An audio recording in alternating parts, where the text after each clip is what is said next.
no Google Trends você pode comparar apenas 5 termos de pesquisa. Então eu fui com essa lista do DistroWatch, eu fui colocando cada uma dessas distros ali na lista e tirando essas primeiras 4 que a gente citou os números aqui, que é o Ubuntu, o Linux Mint, o Fedora e o Debian, todas as outras possíveis e imagináveis que você puder chutar aí de nome na sua cabeça, elas tiveram tendências de pesquisa igual ou menor a 1% ou a 1, sei lá o que é esse número que o Google Trends utiliza como estatística. Então, às vezes a gente lembra de distros que são consideradas grandes hoje em dia, tipo o Manjaro, tipo o Elementary, e eles têm um número praticamente irrelevante de pesquisas, porque é igual ou menor a 1, o que de forma Sim. alguma tira o valor dessas distros, mas serve para dar para a gente uma ideia de como que está o posicionamento dessas distros dentro do mercado. Às vezes elas parecem grandes, porque como nos interessa, a gente está sempre consumindo informação sobre elas, a gente está sendo se expondo a elas, mas em relação ao mercado, elas ainda não têm tanta penetração assim. Sim. É bem provável que a gente esteja indo atrás dessas informações e dessas distros e não o contrário, sabe? Elas não estão chegando até a gente porque não está tendo pesquisa, sabe? Isso pode dizer, tipo, às vezes é uma distro pequena, então é normal, né? Você espera que o número de pesquisa seja pequeno, mas às vezes mostra o que a gente sempre bate nessa tecla aqui, né? Talvez precisa de mais marketing, porque tipo, quem realmente precisa encontrar essas distribuições não tá encontrando, sabe? Eu acho que isso é bem legal de ver, sabe? Porque realmente esses números não mostram se a distro é boa ou não, sabe? Isso é indiferente. É que ela não, as pessoas não estão descobrindo, não estão conhecendo, sabe? Exato.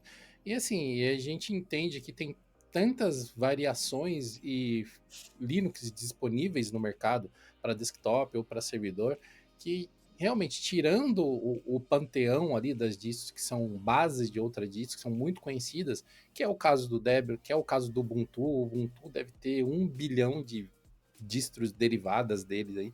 Então isso afeta com que elas realmente subam. E todas essas distros filhas acabam se perdendo ali no mar de opções. E tem algumas que acabam atendendo públicos muito nichados.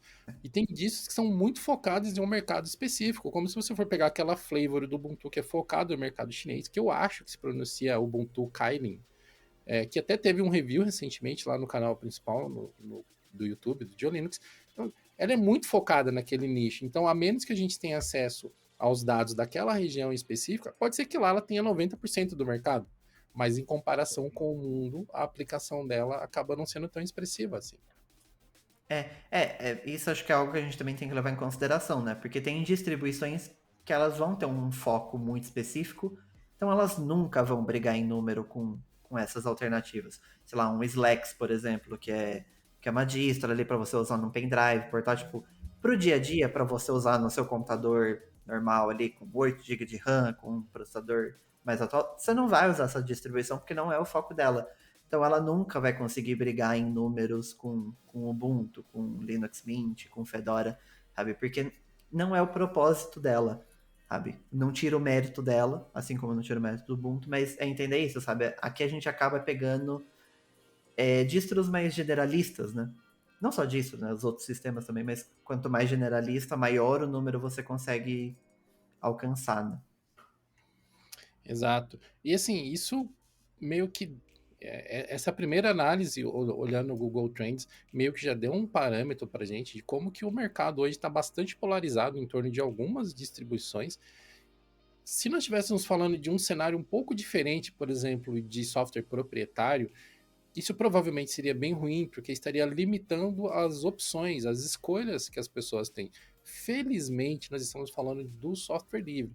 Então, como a gente acabou de citar, se você não gosta do Ubuntu, propriamente dito, você pode utilizar um Pop! OS, você pode utilizar o Linux Mint, sei lá, tem milhares de distros filhas do Ubuntu que fazem coisas diferentes do que a distro mãe faz, e você pode gostar mais delas do que da base, né?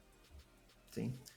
Eu acho que essa é a maior graça do open source, inclusive, porque, tipo, às vezes não é nem por um problema grande. Eu, por exemplo, com o Ubuntu mesmo, eu tinha um problema com uma splash screen, né, que tinha algum problema com a NVIDIA, eu não sei até hoje qual era, não sei na verdade se ainda acontece esse problema, mas ele entrava num loop de login e eu tinha que desativar a splash screen para conseguir fazer isso. E eu poderia continuar usando o Ubuntu normalmente sem a splash screen, mas eu não queria.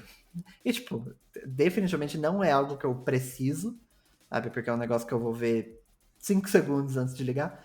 Mas que bom que eu tenho a possibilidade de pesquisar outras distribuições, sabe? Eu posso usar o Pop! OS, eu posso usar o Fedora. Tanto que, né, que eu preferia usar o Fedora. Tipo, tem alguma vantagem do Fedora quanto ao Ubuntu pro meu uso? Não, mas era a minha preferência. Eu acho isso muito legal, sabe? Porque eu simplesmente posso escolher o que eu quero, sabe? Porque, né, agora usando o Mac, tem algumas coisas que eu acho a coisa mais estúpida do mundo que o sistema faz. E eu não tenho escolha, sabe? Porque a Apple quis assim e eu tenho que abaixar a orelha e falar, beleza, sabe? Ou é isso ou eu mudo o sistema. E enquanto no OpenSource ali, tipo, no Linux, né? No caso, tipo, não gostou, você pode trocar, sabe? Claro que isso tem seus problemas também, né? Porque você vai fragmentando o público. Mas eu acho que a maior beleza ali do open source é justamente essa liberdade de você ter essas opções, né? E é por isso que existem distribuições focadas só em hardware de 32 bits, por exemplo. Coisa que qualquer outro sistema proprietário não tá nem aí, sabe? Você que se vira, você que compra um computador novo, sabe?